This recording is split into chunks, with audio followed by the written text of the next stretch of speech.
Jésus-Christ, la parole vivante, la parole révélée.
Vous savez que c'est toujours un moment de grâce, c'est toujours un moment merveilleux de partager la parole de Dieu, de sonder les Écritures pour avoir en elles la vie.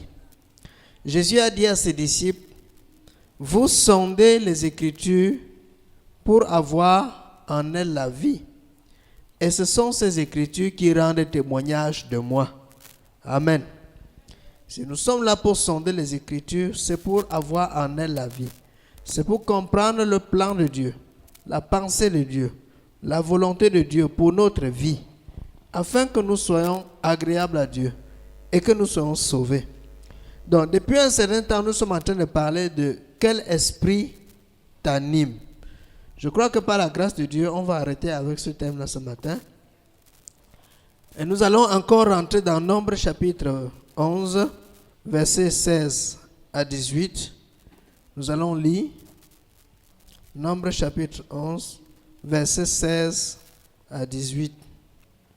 L'Éternel dit à Moïse, assemble auprès de toi 10 hommes des anciens d'Israël, de ceux que tu connais comme les anciens du peuple et ayant autorité sur lui, amène-les à la tente d'assignation et qu'ils s'y présentent avec toi.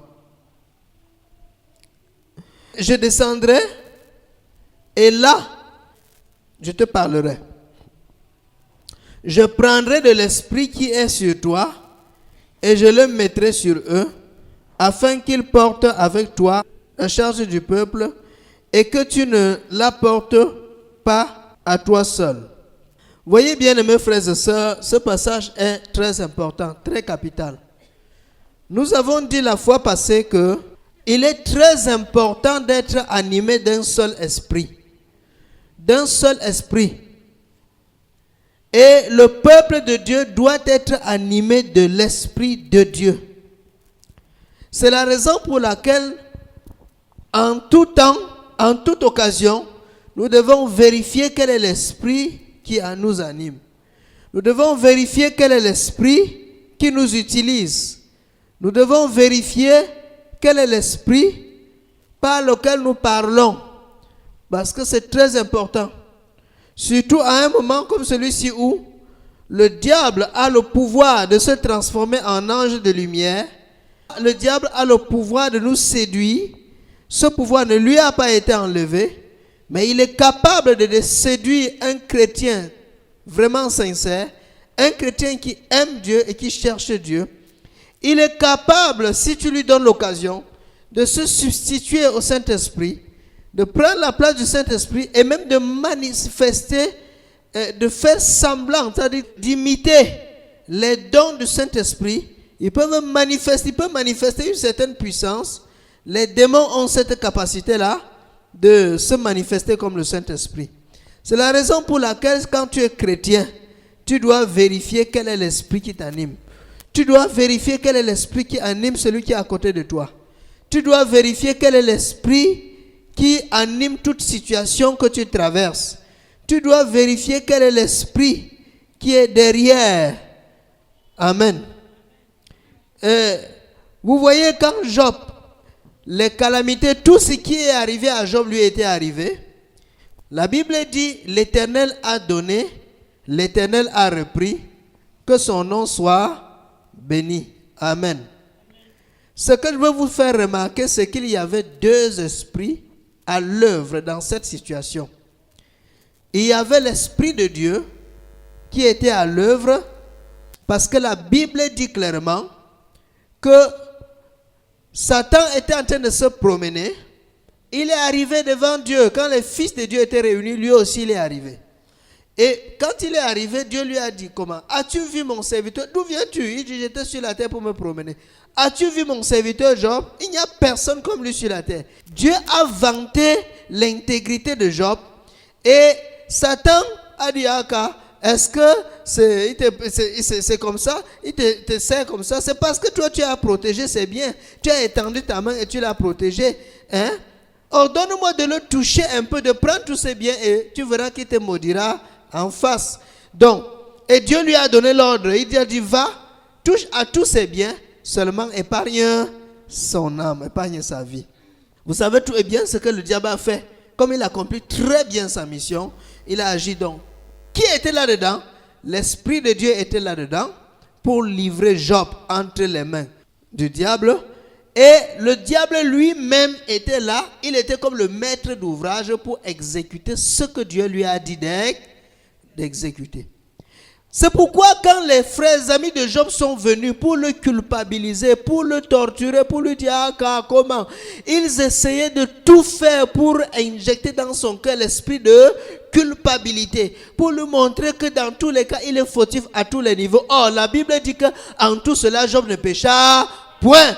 Il était fidèle à Dieu. Mais ses amis ont tout fait pour lui montrer qu'une seule chose ne peut pas arriver à un homme sans qu'il ait péché. Donc il faut que Job se repente seulement. Job a cherché partout, il n'a pas vu là où il pouvait se repentir.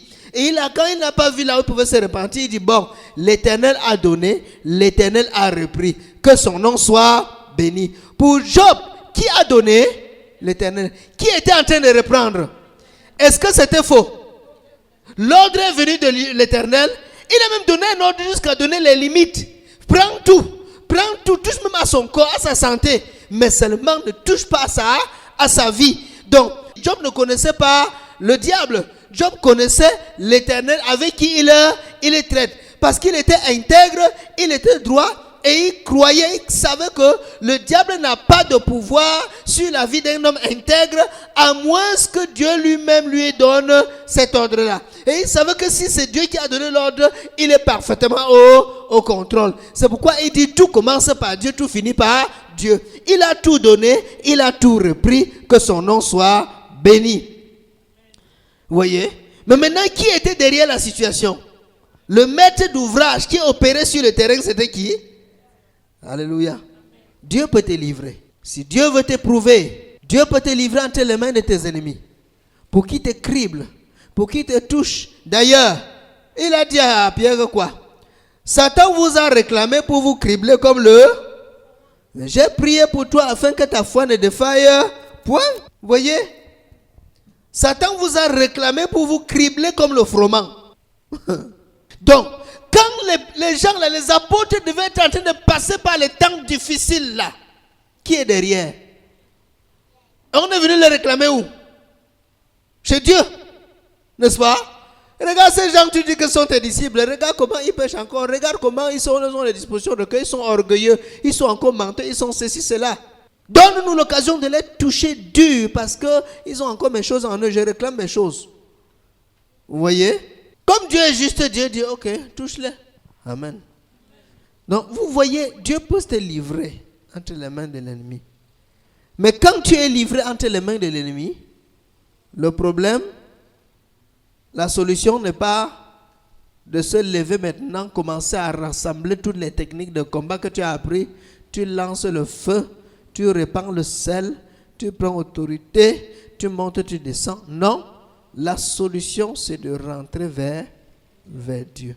Chercher à comprendre ce qui se passe. Qu'est-ce qui t'arrive? D'abord. Parce que toutes les situations ne sont pas les mêmes. C'est l'esprit qui t'anime, qui te fera rentrer vers Dieu, ou alors qui te fera te comporter comme quelqu'un qui ne connaît pas Dieu dans toutes les situations qui t'arrivent. Et c'est là que vous pouvez bien comprendre, devez bien comprendre ce que Jésus a dit. Il a dit, tous vos cheveux sont comptés. Aucun ne peut tomber sans que votre Père Céleste ne soit au courant. Ça veut dire quoi? Vous pouvez dormir en paix. Amen. Vous pouvez dormir en paix pour un chrétien sérieux avec Dieu, intègre dans sa foi, qui vit une foi normale, il peut dormir en paix. Parce que Dieu est parfaitement au contrôle. C'est Dieu qui voit toutes les situations. Regardez ce que Dieu dit à Moïse. Regardez très bien ce que Dieu dit à Moïse. Prends les anciens, amène-les dans la tente d'assignation. Moi, Dieu, je prendrai de l'esprit qui est sur toi et je mettrai sur eux.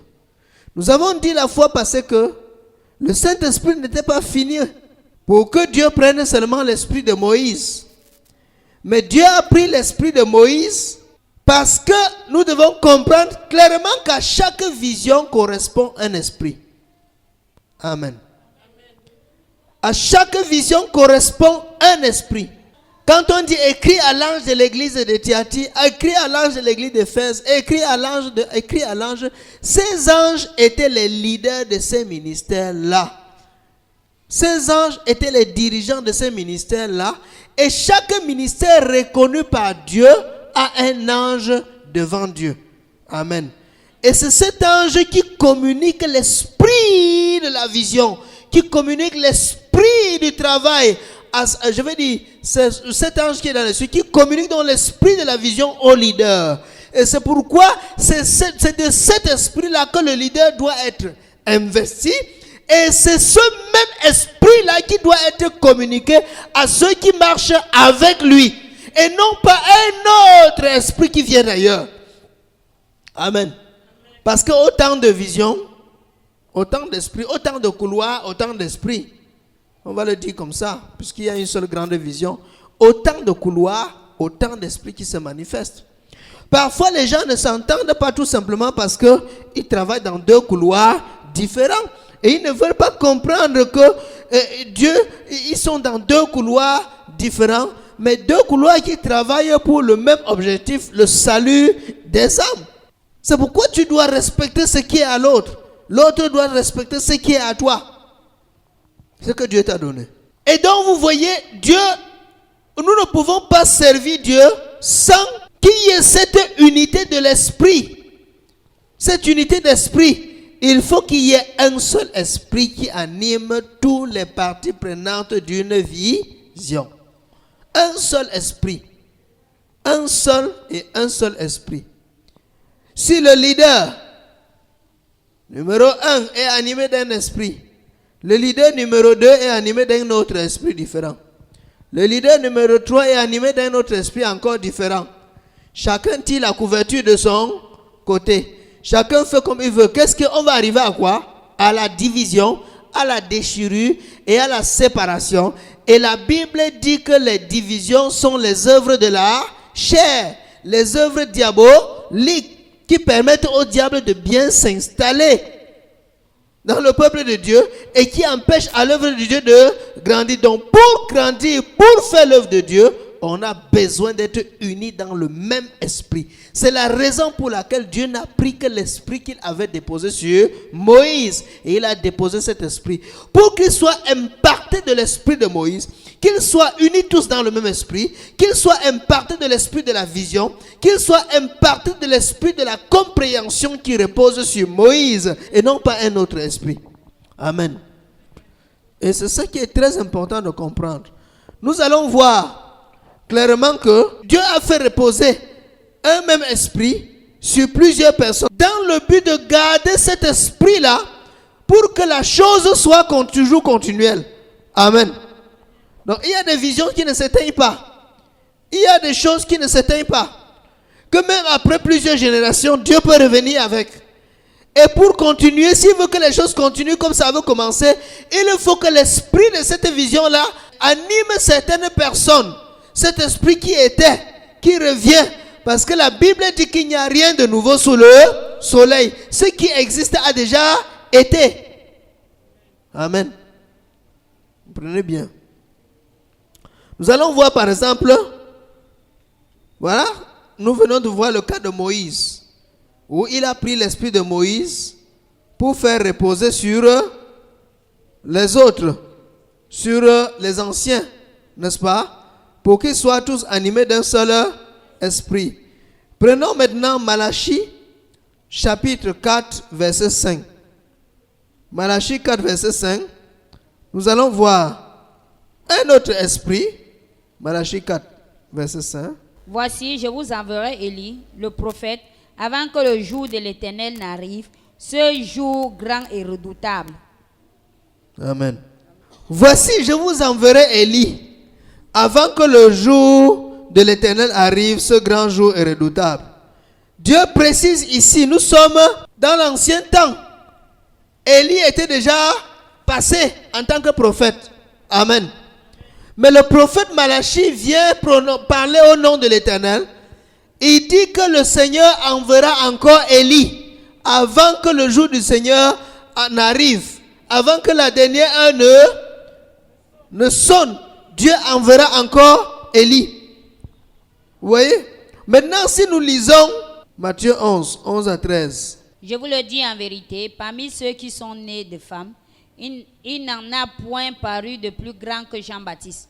Cependant, le plus petit dans le royaume des cieux est plus grand que lui. Depuis le temps de Jean-Baptiste jusqu'à présent, le royaume des cieux est forcé et ce sont les violents qui s'en emparent. Voilà. Car tous les prophètes et la loi ont prophétisé jusqu'à Jean. Et si vous voulez le comprendre, c'est lui qui est le Élie. C'est lui qui est l'Élie qui devrait venir. Amen. Verset 14. Oui. On a dit, Malachie dit, je vous enverrai Élie. Maintenant, Jésus vient dire, Jean-Baptiste que vous avez vu est le plus grand de tous les hommes. Et si vous voulez bien comprendre, c'est lui, l'Élie, qui devait. Amen. Donc, Élie est déjà venu. Maintenant, regardons une autre précision, parce que nous n'allons vraiment pas être longs ce matin. On va seulement clore avec cet enseignement. Regardez la précision. Regardez la précision. Et Jésus dit, Élie est déjà venu. Maintenant, regardez Matthieu 17, verset 12. Mais je vous le dis qu'Élie est déjà venu, qu'ils ne l'ont pas reconnu et qu'ils l'ont traité comme ils l'ont voulu. De même, le Fils de l'homme souffrira de leur part. Amen. Amen. Et Jésus continue à dire ici, je vous dis la vérité, Élie est déjà... Le prophète Malachie avait dit qu'Élie devait venir. Mais je vous dis la vérité que Jésus a même dit, si vous voyez bien, Jean-Baptiste, c'est Élie qui devait venir. Et ici, il précise encore, Élie là est même déjà venu. Mais ils n'ont pas reçu Élie. Ils attendent encore la prophétie d'Élie. Mais Élie est venu en la personne de Jean-Baptiste. Mais ils ne l'ont pas reçu. Ils l'ont traité comme ils l'ont traité. Vous savez comment ils l'ont traité, non? Ils ont coupé sa tête. Ils l'ont décapité. Hérode a décapité Jean-Baptiste. Il est mort. Élie est venu. Mais ils l'ont traité comme ils l'ont traité. Or, ceux qui connaissaient comment était Élie, est-ce qu'ils pouvaient revoir Jean-Baptiste physiquement et reconnaître que c'était Élie? Hein? Cela veut dire qu'il y a quelque chose qui s'est passé. Lisons ce dernier verset, on va comprendre ce qui s'est passé là. Lisez maintenant Luc 1, verset 17. Il marchera devant Dieu avec l'esprit et la puissance d'Élie pour ramener les cœurs des pères vers les enfants. Luc 1, verset 17. Hein? Oui. Oui, commence au verset 13. Mais l'ange lui dit, ne crains point, Zacharie, car ta prière a été exaucée. Ta femme Élisabeth enfantera un fils et tu lui donneras le nom de Jean. Voilà. Il sera pour toi un sujet de joie et d'allégresse et plusieurs se réjouiront de sa naissance. Voilà. Car il sera grand devant le Seigneur. Il ne boira ni vin, ni liqueur, enivrante. Il sera grand devant le Seigneur. Et Jésus a rendu témoignage de Jean-Baptiste qu'il est le plus grand de tous les prophètes. De tous les hommes, de tous ceux qui sont nés de femmes. Il n'y a jamais eu de plus grand que Jean-Baptiste. Voyez, on dit ici la prophétie de que l'ange avait donné, c'est qu'il sera grand devant l'Éternel. Donc le plus grand de tous les hommes, c'est Jean-Baptiste. Lis maintenant la suite. Il ne boira ni vin ni liqueur enivrante, et il sera rempli de l'Esprit Saint dès le sein de sa mère. Les gens prient et jeûnent pour être remplis du Saint-Esprit, mais lui, il sera rempli du Saint-Esprit et encore étant dans le ventre de sa mère, lui, il sera rempli du Saint-Esprit là. Il ramènera plusieurs des fils d'Israël au Seigneur, leur Dieu. Il marchera devant Dieu avec l'esprit et la puissance d'Élie pour ramener les cœurs des pères vers les enfants et les rebelles à la sagesse des justes, afin de préparer au Seigneur un peuple bien disposé. Amen. Amen. Vous voyez, Jean-Baptiste marchera devant l'Éternel avec l'esprit d'Élie. Donc c'est l'esprit d'Élie. Dieu avait pris l'esprit d'Élie, il l'a mis à côté. Et quand Jean-Baptiste est né, il a pris l'esprit d'Élie et il l'a reposé sur Jean-Baptiste. Et Jean-Baptiste était rempli du Saint-Esprit dès le sein de sa mère. Vous jeûnez aujourd'hui pour avoir le Saint-Esprit, pour être baptisé du Saint-Esprit. Jean a été rempli du Saint-Esprit dès le sein maternel. Vous voyez? Il était rempli de quel esprit? L'esprit d'Élie. Il fonctionnait dans l'esprit d'Élie, mais il était rempli du Saint-Esprit. Vous voyez clairement que les Juifs ont vu Jean-Baptiste, mais ils n'ont pas vu Élie. Ils ont vu Jean-Baptiste, ils n'ont pas vu Élie. Tout comme Jésus est venu, ils ont vu Jésus, mais ils n'ont pas vu Dieu, le Père. Ils n'ont pas vu Dieu. Alléluia. Comprenez très bien. Nous disons que nous devons discerner l'esprit qui anime une personne, discerner l'esprit qui nous anime, discerner l'esprit qui anime une situation, n'est-ce pas? Jésus est venu. Ils ont vu Jésus, mais ils n'ont pas reconnu que c'est l'accomplissement de la promesse, que c'est le Dieu Yahweh qu'ils adorent depuis de génération en génération. Ils n'ont pas discerné qui était en Jésus. Or, la Bible dit qu'en Jésus habitait corporellement toute la plénitude de la divinité. Jésus dit, je suis dans le Père et le Père est en moi. Thomas dit, mon Seigneur est mon Dieu. Les disciples avaient reconnu que Jésus-Christ est le Dieu tout-puissant, créateur des cieux et de la terre. Mais les pharisiens et le peuple juif, les scribes et tous ces gens n'ont pas reconnu en Jésus-Christ le Dieu tout-puissant, le Yahweh de l'Ancien Testament, le sauveur de l'humanité, Yahweh. Ils ne l'ont pas reconnu. Vous voyez? Ils ne l'ont pas reconnu. Donc ils n'ont pas discerné quel est l'esprit qui était en Jésus-Christ. Tout comme ils n'ont pas discerné quel est l'esprit qui était en Jean-Baptiste. Ils attendaient Élie. Et s'ils avaient discerné l'esprit qui était en Jean-Baptiste, ils auraient compris que Élie est déjà venu. C'est pourquoi quand Dieu annonce une chose, quand Dieu vous parle d'une chose, quand Dieu révèle une chose, c'est des choses qui vont s'accomplir dans les voies du Saint-Esprit. Ce ne sont pas les choses qui vont s'accomplir dans votre manière de comprendre. Ce ne sont pas les choses qui vont s'accomplir, que vous allez voir physiquement comme ça, avec vos yeux s'accomplir. Dieu peut vous annoncer la chose, et la chose s'accomplit même si vous ne gardez pas une communion véritable, profonde avec le Seigneur. La chose va passer, vous serez toujours en train d'attendre. Dieu est fidèle sur sa parole pour l'accomplir. Il ne manque jamais. Mais pourquoi ne voyons pas les choses que Dieu promet? Parfois elles passent. Nous ne savons pas à quelle époque Dieu avait accompli. Parce que nous ne sommes pas dans une communion véritable avec le Seigneur pour dire ce que Dieu m'avait dit, voilà ce qui s'annonce, voilà ce qui arrive, voilà ce qui se dessine, voilà ce qui s'accomplit. Nous n'avons pas les yeux spirituels pour voir. Les Juifs n'ont pas vu Élie. Ils ont seulement vu Jean-Baptiste. Mais la Bible nous dit que l'esprit qui était en Jean-Baptiste, c'était l'esprit d'Élie. Les Juifs n'ont pas vu Dieu. Ils ont vu Jésus-Christ. Mais la Bible dit que c'est Dieu qui habitait en Jésus-Christ. D'où le mystère de l'incarnation. Oui.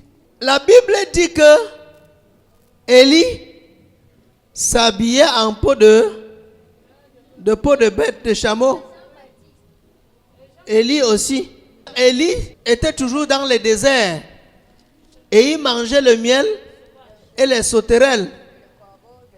Les corbeaux venaient le nourrir là-bas dans le désert, n'est-ce pas? Maintenant, regardez comment Dieu les a aidés. Quand Jean-Baptiste est venu, il prêchait où? Dans le désert. Il était habillé comment? En peau de chameau.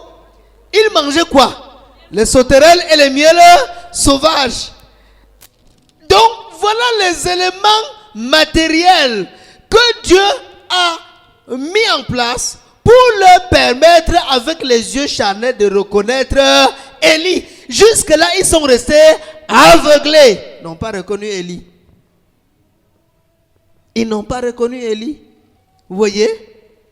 Et la Bible dit que c'est lui qui devait préparer le peuple à recevoir son sauveur, Jésus-Christ. Comme ils n'ont pas reçu le préparateur, c'est comme ça qu'ils n'ont pas reçu celui de la chose, même Jésus. Ils n'ont pas discerné, ils n'ont pas vu que c'était lui. C'est pourquoi la Bible dit la parole est venue chez les siens et les siens ne l'ont pas reçue. Et à tous ceux qui l'ont reçu, elle leur a donné le pouvoir de devenir enfants de Dieu. Tu ne peux pas être sauvé si tu ne reconnais pas en Jésus-Christ ton Seigneur et ton Sauveur. Tu ne peux pas être sauvé. Il n'y a que celui qui a reconnu en Jésus-Christ le Sauveur du monde qui sera sauvé. C'est pourquoi quand Jésus a donné l'opportunité aux gens de l'identifier, il a dit, qui dit-on que je suis? Les uns disent que tu es Jean-Baptiste. D'autres disent que tu es Élie. Donc eux-mêmes, ils savaient que Élie devait venir. Et ils attendaient la promesse d'Élie. Ils attendaient la promesse.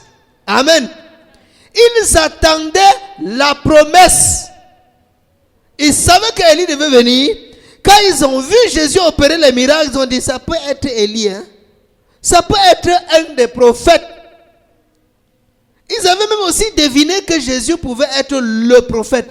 Parce que Moïse avait annoncé que Dieu élèvera du milieu d'un prophète comme lui. Et il parlait de qui? De Jésus. Mais maintenant, ils ont dit, ça peut être le prophète, hein? Attendu. Mais, ils sont restés voilés. Ils n'ont pas pu discerner que c'était lui. Ils n'ont pas discerné Élie. Ils n'ont pas discerné Jean-Baptiste.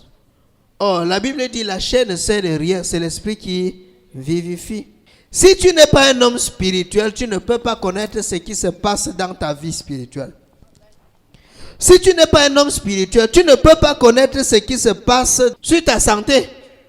Si tu n'es pas un homme spirituel, tu ne peux pas connaître ce qui se passe dans ton foyer. Si tu n'es pas un homme spirituel, tu ne peux pas connaître ce qui se passe sur tes enfants. Si tu n'es pas un homme spirituel, tu ne peux pas connaître ce qui se passe dans ta famille. Si tu n'es pas un homme spirituel, tu ne peux pas connaître ce qui t'arrive, d'où viennent tous les problèmes qui t'arrivent et comment tu dois t'en sortir.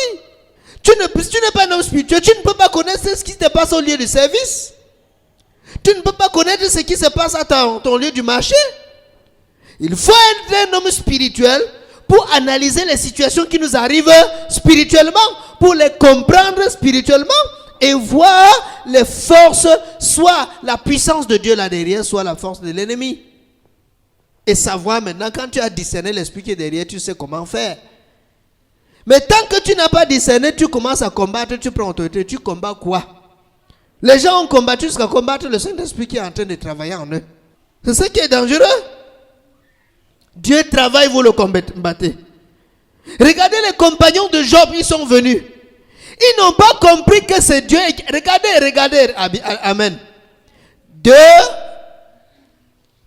groupes de personnes, mais deux discernements différents.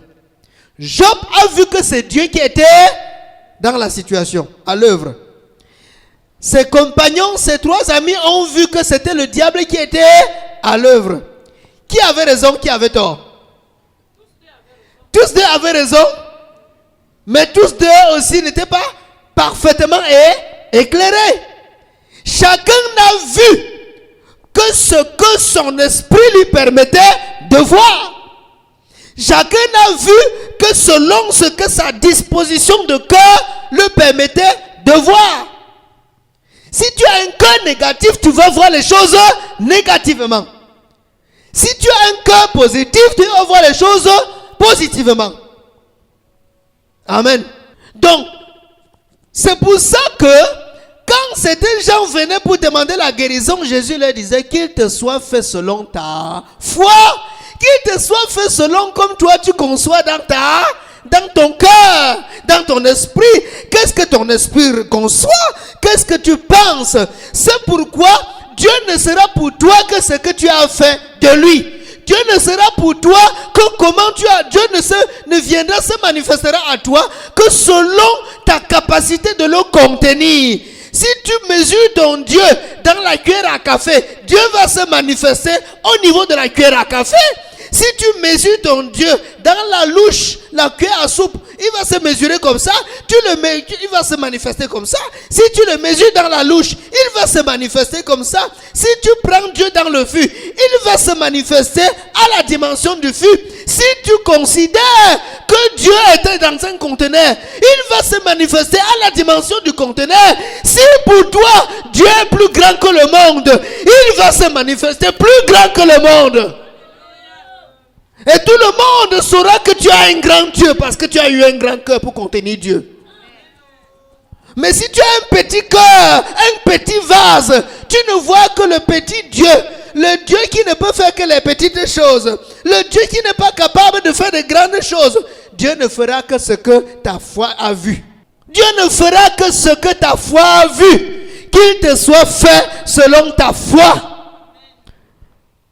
Dieu ne peut pas te donner plus que ce que tu as vu, plus que ce que tu attends, plus que ce que tu penses. Amen. C'est pourquoi la Bible dit, telles sont les pensées d'un homme, tel il est. Amen. Comment sont tes pensées? Si dans tes pensées, tu es venu accompagner les gens sur la terre, effectivement, tu seras celui qui est venu accompagner sur la terre, les gens sur la terre. Mais si même dans tes douleurs, dans tes souffrances, tu vois la grandeur de Dieu, tu vois la puissance de Dieu, et effectivement, ce que tu vois finira par s'accomplir. Et les gens verront que dans ta souffrance, Dieu était. Que Dieu te tenait main dans la main dans la souffrance. Alléluia. Les gens voyaient le peuple d'Israël souffrir au désert. Mais il y avait un grand Dieu qui les tenait par la main. Quand ils sont entrés à Canaan, ils ont combattu tous les peuples, ils se sont établis. Tout le monde a vu qu'Israël avait un grand Dieu. C'est ce même Israël qui souffrait dans le désert. Dieu n'était pas absent. Il était présent dans la colonne de nuée, présent dans la colonne de feu. Il marchait avec le peuple main dans la main. Amen. Donc, quel est l'esprit qui t'anime? Quelle est la disposition de cœur qui t'anime? C'est de cette manière que Dieu va aussi se manifester à toi. Et tu crois que ton Dieu est le Dieu qui guérit seulement les maux de tête. Seulement, rien que les maux de tête. Eh bien, ton Dieu ne guérira que les maux de tête. Mais maintenant, si tu crois que ton Dieu guérit le sida, que ton Dieu guérit le cancer, que ton Dieu guérit les AVC, hein? Quand ça va t'arriver, puisqu'il a dit, offre des sacrifices à l'Éternel ton Dieu et invoque-moi au jour de la détresse. Je te délivrerai et tu me glorifieras. Alors invoque-le le jour où l'AVC arrive et tu verras que Dieu est un grand Dieu. Invoque-le au jour de la détresse, au lieu de la famine, au jour de la tristesse, au jour de l'angoisse, au jour des tribulations, au jour des situations difficiles. Et il te répondra. Il a dit, ne promène pas des regards inquiets, car je suis ton Dieu. Alors, c'est pourquoi, sans la foi, il est impossible d'être agréable à Dieu. La foi, c'est croire ce que Dieu est et croire ce que Dieu est capable de faire. Alléluia. Tu souffres, tu es malade, tu as faim, tu vas nu-pied. Tout le monde te combat, tout le monde te chasse ici. Mais dans ton esprit, je suis plus grand que vous tous. Je suis ce que Dieu dit que je suis. Je suis ce que Dieu dit que je suis. Tu ne vois pas celui qui est combattu, mais tu vois celui que Dieu a dit qu'il est. Tu vois celui qui est élevé. Tu vois celui qui est grand. Tu vois, au fur et à mesure que tu vois cela, ça se forme dans ton esprit. Ça se dessine dans ton esprit. Jusqu'à ce que maintenant, ça se dessine correctement. Ce ne soit plus comme quelque chose qu'on a calqué seulement. Mais quand ça se dessine correctement, oh, Dieu fait jusqu'à mettre tout le décor. Tu découvres toi-même quelle est la personne que tu as formée en toi. Dans tes propres pensées. Ce sont tes pensées qui déterminent ce que tu es. Cependant, Dieu a dit que tu es. Et tu es ce que Dieu dit que tu es. C'est à toi maintenant de prendre ce que Dieu dit que tu es, de mettre dans ton cœur et de marcher avec. Et de le confesser matin, midi, soir. Et de le proclamer et de dire à qui veut l'entendre que tu es ce que tu es. Et que tu ne l'es pas par toi-même, tu l'es par la grâce de Dieu. Amen. C'est pourquoi cela ne dépend pas de celui qui court, cela dépend de Dieu. Voilà.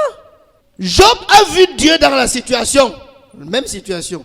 Les frères de Job ont vu le diable dans la même situation. Vous voyez? Et il y a même une troisième personne. La femme de Job a vu qui? Elle a vu Dieu. Elle a vu Dieu, mais dans une mauvaise disposition de cœur. Comme l'Éternel a enlevé toutes ces choses, tu restes encore intègre. Maudis-le et tu meurs. Maudis Dieu. Qui peut maudire Dieu? On dit que Dieu est béni éternellement. La femme de Job dit maudit Dieu. Si nous vivons pour les choses que Dieu fait pour nous. Vous voyez? La femme de Job a vu des pensées totalement négatives. Comme Dieu a repris tout, c'est fini. Le contrat avec Dieu. Nous marchons avec Dieu par intérêt. Dieu nous donne, on est content. La vie dose, alors on l'adore. Voilà le cœur de la femme de Job. Mais Job n'adorait pas Dieu pour ce que Dieu lui avait donné. Mais Job adorait Dieu pour ce que Dieu est. Dieu est Dieu. Amen. Donc, quand tu adores Dieu par intérêt, le jour que Dieu enlève les intérêts là, tu vas fuir l'église. Tu vas fuir la foi. Tu vas faire naufrage par rapport à la foi. Donc, ceux qui s'accrochent au matériel, aux choses éphémères de ce monde, au point de dire au Seigneur, Seigneur, si tu n'accomplis pas toutes ces choses-là, je ne te sers même plus. La femme de Job. Voilà l'esprit de la femme de Job. Mais celui qui sert le Seigneur par amour pour le Seigneur est prêt à servir le Seigneur, quelles que soient les circonstances dans lesquelles il se trouve. Qu'il soit dans l'abondance, qu'il soit dans la disette. L'apôtre Paul a dit, je sais vivre dans l'abondance, je sais vivre dans la disette, et rien ne me séparera de l'amour de Dieu manifesté en Jésus-Christ. Même pas la souffrance, même pas la famine, même pas la tribulation, rien ne me séparera de l'amour du Seigneur. Et c'est ce cœur que Job avait. L'Éternel a donné, l'Éternel a repris, que son nom soit béni. La femme de Job disait, l'Éternel a donné, l'Éternel a repris, que son nom soit maudit. Deux personnes, deux dispositions de cœur différentes. Deux esprits différents qui les animent. Alléluia. Tandis que les compagnons de Job ne voyaient Dieu nulle part dans cette affaire. Trois personnes, trois cœurs différents, trois visions différentes, trois compréhensions différentes de la même situation. Comment comprends-tu les tribulations que tu traverses, les souffrances et les combats que tu traverses? Comment comprends-tu les situations que tu vis? Ça devient sérieux maintenant, non? Si tu ne vois que le diable qui t'a terrassé, qui t'a torturé, qui t'a détruit, qui a tout volé, qui a tout égorgé, qui a tout détruit, qui t'a mis à terre, qui ne piétine, tu ne verras que le diable va se manifester. Mais si tu vois que c'est Dieu qui t'a donné et que c'est Dieu qui a repris et qu'il a la puissance de te redonner ce qu'il a repris, Dieu va se manifester. Tout dépend de comment tu vois la chose, de comment est ton cœur, de comment est ta foi, de comment est-ce que tu mesures Dieu. De quel est l'esprit qui t'anime. Tout dépend de cela. Amen. Lisons 2 Rois 2, verset 15. Prenons encore un autre cas. 2 Rois 2, 15. Les fils des prophètes qui étaient à Jéricho, vis-à-vis, l'ayant vu dire, l'esprit d'Élie repose sur Attends Élisée. d'abord. Allons un peu plus haut. Lis à partir du verset 9. Lorsqu'il eut passé, Élie dit à Élisée, demande ce que tu veux que je fasse pour toi, avant que je sois enlevé d'avec toi. Amen. Amen. Oh! Une opportunité terrible. Le Seigneur est en train de m'enlever. Et tu ne me verras plus. Mais toi, demande ce que tu... Demande ce qui te vient dans le cœur. Alléluia. Si vous comprenez ça. Demande ce qui te vient à cœur. Alléluia. On avait aussi dit à qui de demander ce qu'il veut. Salomon. Et il a été sage ou bien il a été insensé? Très sage, non? Voilà encore une autre deuxième personne. Demande ce que tu veux. Lis la suite. Lorsqu'ils eurent passé, Élie dit à Élisée, demande ce que tu veux que je fasse pour toi, avant que je ne sois enlevé d'avec toi. Amen. Élisée répondit, qu'il y ait sur moi, je te prie, une double portion de ton esprit. Il a demandé les richesses. Il a demandé la gloire. Il a demandé le visa, le passeport. Il a demandé le mariage. Il a demandé la prospérité. Il a demandé d'être élevé. Il a demandé que ses ennemis meurent. Qu'est-ce qu'il a demandé? À ce moment-là, amen, tout ce que tu demandes te sera donné. Mais tu ne peux demander que selon la disposition de cœur que tu as. Si tu as un cœur sage, tu gagnes. Tu as un cœur insensé, tu perds. Alléluia. Voilà. Hérodias. Hein? En fait, elle avait donné, c'est sa mère qui avait donné le mauvais conseil. Demande-moi ce que tu veux. Et elle va, maman, papa a dit que demande, le roi a dit de demander ce que je veux. Je fais comment? Va lui dire qu'il te donne la tête de Jean-Baptiste sur un plat. Il y a quelqu'un dans la Bible. Un jour, le prophète vient lui dire, tiens-toi à la fenêtre. Il tient à la fenêtre. Prends les flèches, tu tires. Il a pris les flèches, non? Il a commencé à... Il a tiré combien? Et il s'est à... Qu'est-ce qui s'est passé? Le prophète a pleuré. Ouais, qui t'a demandé de ta... Pour une rare fois, Dieu a mis ton destin entre tes mains. Ton destin entre tes mains. On t'a dit tire les flèches. On n'a pas dit 3. On n'a pas dit 4. On n'a pas dit 5. On t'a dit prends les flèches, tire à la fenêtre. Donc tire jusqu'à ce que tu sens que tu ne peux plus tirer. Tire seulement les flèches. Il tire une flèche, il tire 2 flèches, il tire 3 flèches et il s'arrête. Le prophète dit, ouais, comment tu es insensé? Comment tu tombes dans l'eau et tu refuses de boire? Comment Dieu te donne une ultime occasion de demander ce que tu veux, de tirer autant que tu peux? Il dit les 3 fois. Si tu avais tiré beaucoup, Dieu t'aurait donné la victoire définitive sur tes ennemis. Maintenant, tu n'as tiré que 3 fois. Tu vas vaincre tes ennemis 3 fois et après ça, terminé. Il a pleuré, il se faisait trop. Ne sois pas insensé. Quel est l'esprit qui t'anime? Quel est l'esprit qui a animé celui-là? Qui lui a dit de s'arrêter à 3? Vous voyez? Quelle était la disposition qu'il avait dans son cœur?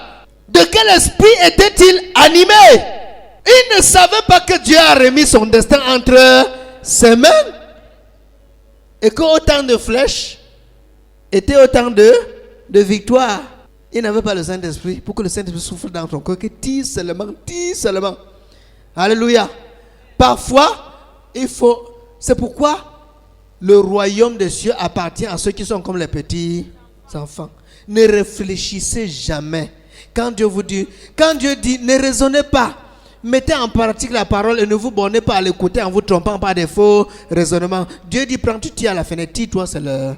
Tire seulement comme Dieu a dit. Sois toujours en train de tirer. Sois toujours en train de tirer. Tu ne sais même pas pourquoi tu tires, mais comme Dieu a dit, tire seulement. Ne réfléchis pas que comment. Dieu a... Ne faites pas comme Moïse. Moïse, on lui dit, va au rocher. Parle au... Et Dieu, Moïse prend le bâton. Il frappe. Est-ce que c'est sur ce rocher? Il frappe. On a dit parle. Il a raisonné. Il n'était pas un enfant. Le royaume appartient à ceux qui sont comme les petits enfants, qui obéissent follement, aveuglement à ce qu'on dit. Il a dit, tire à la fenêtre, tire-toi seulement. S'il dit, lève-toi, va, marche, commence à marcher en route. Lève-toi, marche en route. Abraham, on lui a dit, Abraham, lève-toi, va-t'en de ton pays, dans le pays que je te montrerai. On n'avait même pas montré le pays, il était déjà en route. Oui, monté par le sud ou par l'est. Il a dit, j'ai foi, le Seigneur qui m'a dit de partir peut conduire mes pas, n'est-ce pas? Et la Bible dit qu'il n'appartient pas à l'homme de diriger c'est pas, c'est l'Éternel qui dit. Donc, il a cru, il est sorti, il a commencé à marcher, et c'est en route que le Seigneur a commencé à le conduire. Mais il était déjà en route. Un petit enfant. Qu'est-ce qui a poussé Abraham à se lever, partir sans savoir où il va? L'esprit qu'il était animé. L'esprit dont il était animé. L'esprit de l'obéissance. L'esprit de la crainte de Dieu. L'esprit d'un petit enfant. Donc, on dit à Élisée, demande ce que tu veux.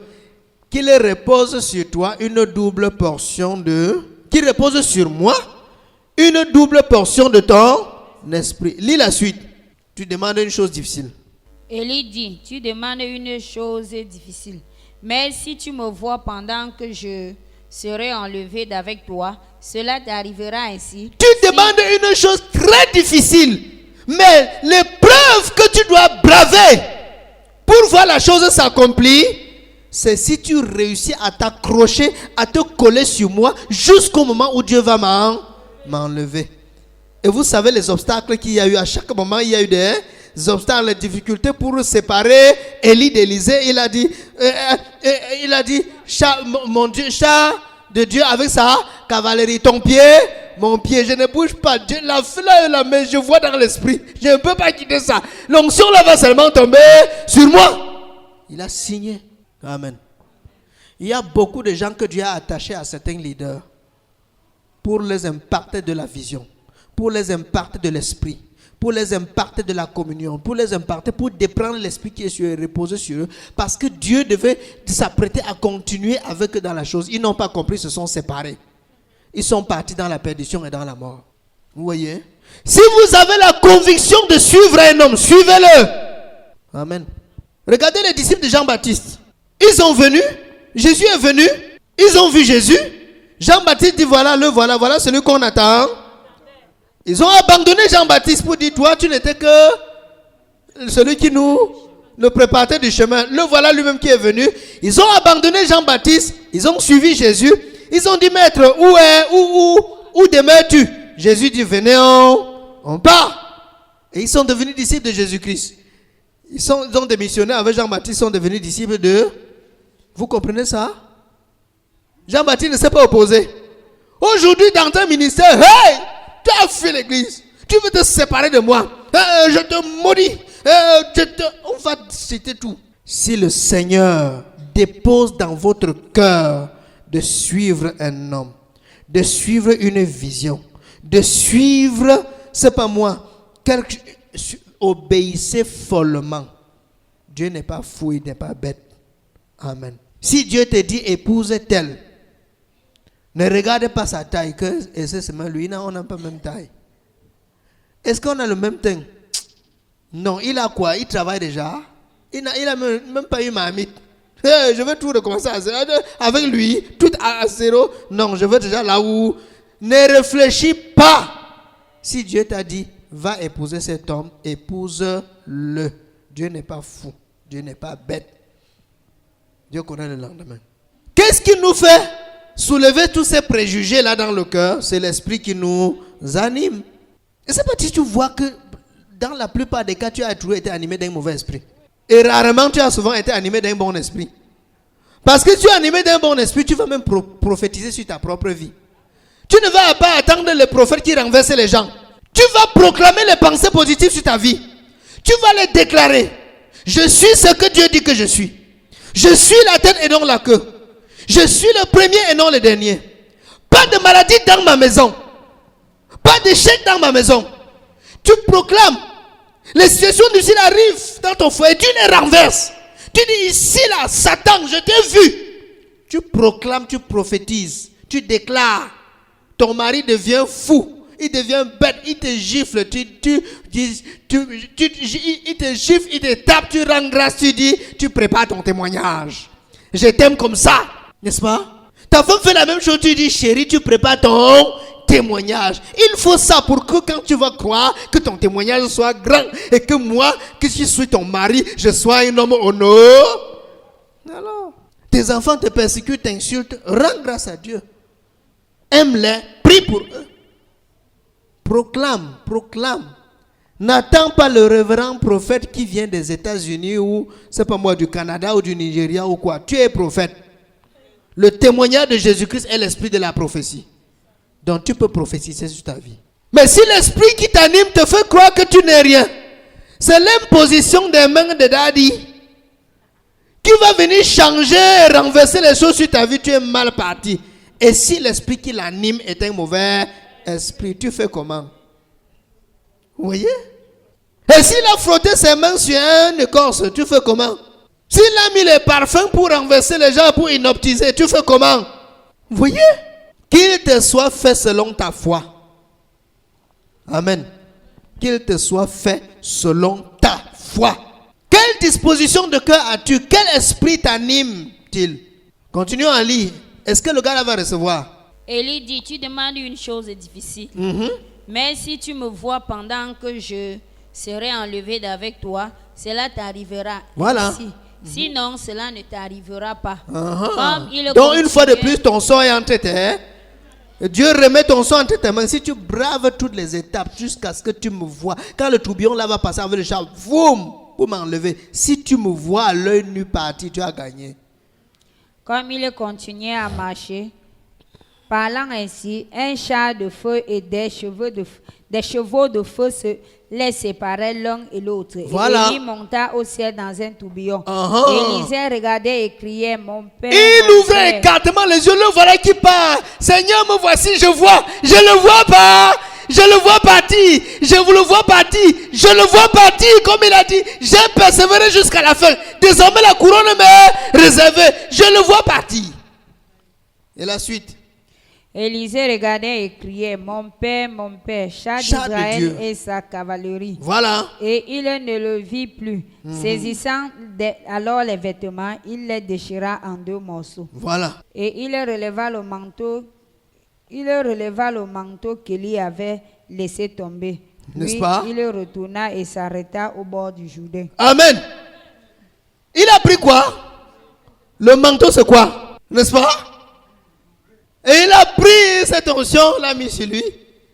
Il a pris ses propres vêtements déchirés. Et il a pris le vêtement d'Élie, mettre sur lui. N'est-ce pas? Que ma propre justice est terminée aujourd'hui. Je reçois maintenant ce que le Seigneur me donne. Il a dit que si je le vois venir partir, je l'ai vu partir, son manteau est tombé, je me saisis de son manteau. C'était la continuité du ministère. Et vous verrez que quand vous comptez maintenant tous les miracles que Élie a fait, Élisée les a fait deux fois. Double. C'est la double portion. C'est qu'il avait demandé qu'il repose sur moi une double portion de ton esprit. Cela s'est manifesté. Qu'il te soit fait selon ta foi. Qui lui avait dit de demander la double portion? C'est tout. L'esprit qui l'animait. La disposition de cœur qu'il avait. Amen. Mais à côté de la piscine, on dit à un homme, veux-tu être guéri? Je n'ai personne pour me... Quand l'eau commence à balancer, il n'y a personne, je fais comment? Regardez comment les gens sont insensés. Quel esprit l'animait? Est-ce qu'on t'a demandé combien de personnes veulent... On t'a dit, veux-tu être guéri? Oui ou non? On a demandé à Bartimée, que veux-tu que je fasse, Rabbi? Que je recouvre là? Alors vois. Qu'il te soit fait selon ta foi. Quel esprit t'anime?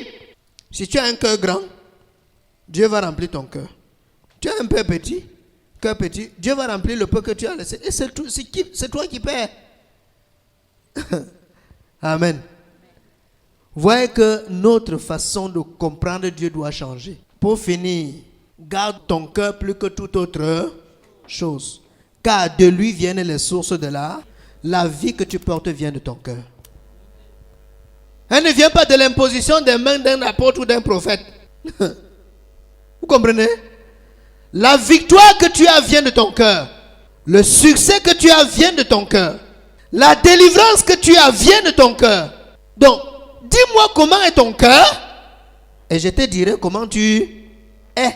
Ton cœur est pourri, ta vie est pourrie. Ton cœur est positif, ta vie est positive. Ton cœur est négatif, ta vie est négative. Amen. Garde ton cœur plus que ton porte-monnaie. Il y en a qui gardent leur terrain plus que leur cœur. Il y en a qui gardent leur mari plus que leur cœur. Il y en a qui gardent leur argent, leur compte bancaire plus que tout. Même jusqu'à là, le bandit réussit à les zapper. Il y en a qui gardent leur maison plus que tout. Mais Dieu a dit, garde ton cœur plus que tout dans ce monde. Donc tu peux jeter ton porte-monnaie. Tu peux jeter n'importe quoi. Tu peux jeter tout ce qui t'appartient. Tu peux oublier tes relations. Tu peux oublier les voyages. Tu peux oublier tout. L'argent. Mais tu ne dois pas oublier de garder ton cœur. Pour qu'il soit toujours animé d'un bon esprit. C'est pourquoi même dans la construction du tabernacle, on disait toujours que ceux qui étaient animés d'un esprit bien disposé. Oh! Les gens qui étaient animés d'un esprit bien disposé, qui avaient la bonne disposition de cœur. Même quand tu donnes l'offrande, dans quel esprit donnes-tu ton offrande? Dans quel esprit apportes-tu ta dîme au Seigneur? Il y a un homme de Dieu qui vient, homme de Dieu, je suis venu te bénir avec ma dîme. Tu viens me bénir avec ta dîme? Ce n'est même pas ta dîme pour commencer. On dit que toute dîme appartient à Dieu, ça ne t'appartient même pas. Pire encore, tu dis que tu es venu me bénir avec. Tu viens remettre au Seigneur ce qui lui appartient, ou bien tu es venu me bénir avec. Ce que tu dois me bénir, prélève-le dans ce qui t'appartient. Prélève-le dans ce qui t'appartient. Là où tu dois saigner, là où tu vas souffrir. Il y en a, c'est au moment de France qui dit à son frère, tu as 100 là. Prélève dans ce qui t'appartient, là tu souffres. Vous voyez que les gens sont animés. L'esprit, quand celui qui demande 100 là, il est animé de quel esprit? Il s'est préparé comment? Il partait où? La parole ne dit-elle pas qu'on n'entre pas dans la maison de l'Éternel les mains vides? Il partait où?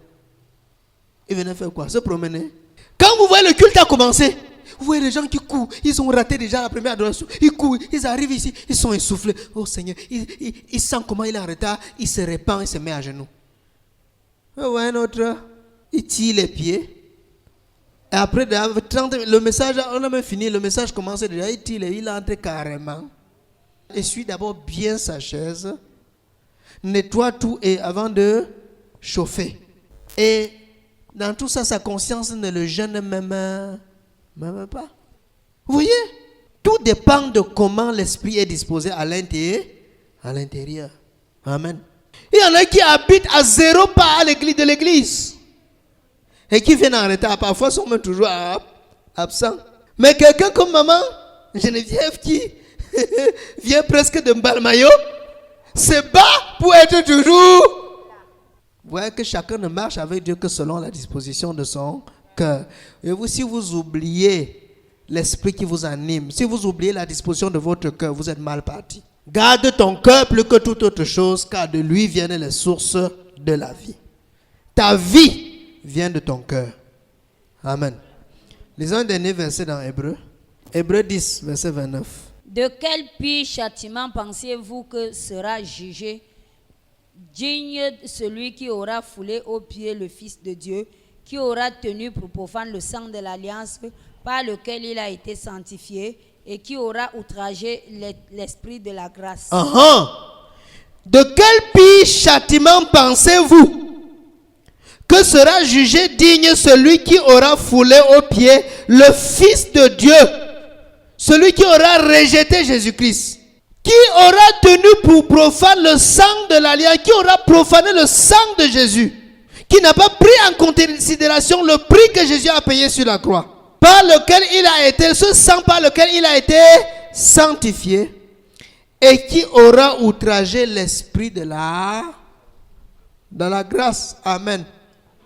Nous sommes sauvés par la grâce, mais derrière cette grâce, il y a un esprit. L'esprit de la grâce. Alléluia. l'esprit de la grâce. Nous sommes sauvés par Jésus-Christ, mais nous devons aussi comprendre l'esprit de Jésus-Christ. C'est pas pour rien que on dit que quand Paul voulait aller à Béthinie, l'esprit de Jésus ne lui permit pas. L'esprit de Jésus.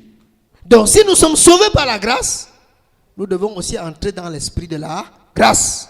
Et comprendre l'esprit de la grâce. De quel esprit es-tu animé? Quand les gens parlent de la grâce de bouche, sans comprendre l'esprit de la grâce, alors ils vont prendre la grâce pour le libertinage. Ils vont prendre la grâce pour n'importe quoi. Ils vont croire que la grâce, c'est une liberté dans laquelle on peut tout faire comme on veut, comme on pense, comme ça monte dans notre cœur. Oh, l'apôtre Paul a mis les garde-fous. Il a dit, vous avez été appelés à la liberté. Seulement, ne faites pas de votre liberté un prétexte de vivre dans le désordre, selon la chair, c'est-à-dire dans le libertinage. Tout m'est permis, mais tout ne m'est pas utile. Cependant, je suis libre. Donc, c'est l'esprit qui m'anime.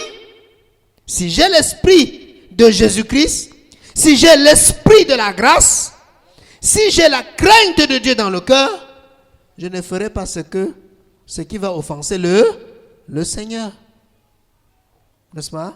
Donc, de quel esprit es-tu animé? Alléluia. Je crois que c'était important de voir ça. Amen. De quel esprit es-tu animé? Quel esprit remplit ton cœur? Quelle est la disposition de cœur que tu as devant chaque situation, devant chaque problème? Quelle est la disposition de cœur que tu as par rapport à Dieu, par rapport à tout ce que tu traverses, par rapport à ta propre vie? Amen. Que le Seigneur nous bénisse.